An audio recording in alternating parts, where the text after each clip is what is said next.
Bijapur encounter से जुड़ी इस वक्त की बड़ी खबर सामने आ रही है। 16 खूंखार नक्सलियों के शव बरामद किए गए हैं। बीजापुर में सुरक्षा बलों ने 16 नक्सली ढेर किए।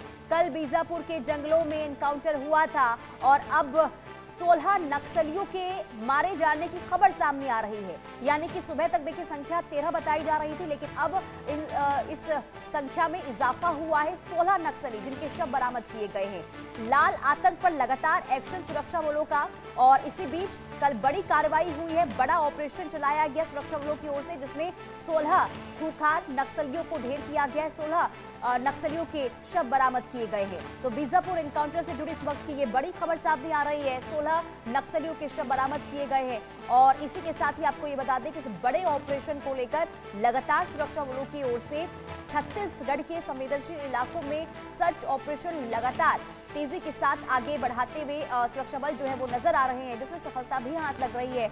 और इसी बीच बीजापुर में भी कल बड़े स्तर पर, बड़े पैमाने पर सर्च ऑपरेशन चलाया गया और इस दौरान एनकाउंटर में नक्सलियों को ढेर किया गया है। 16 नक्सली जिनके शव आज बरामद किए गए हैं और इसमें देखिए नुकसान भी हुआ था हमारा, यानी कि 3 जवान शहीद भी हो गए थे, जबकि कई जवानों के घायल होने की भी जानकारी मिल रही है। और इसी के साथ आपको बता दें कि अब लगातार जैसे जैसे इस ऑपरेशन को आगे बढ़ाया जा रहा है, सफलता भी लगातार हाथ मिलती हुई नजर आ रही है। अभी कुछ दिन पहले ही अब खूंखार नक्सली यानी कि हिडमा को ढेर किया गया था, जिसे बड़ी सफलता मानी जा रही थी क्योंकि लंबे समय से उसकी तलाश जा रही थी।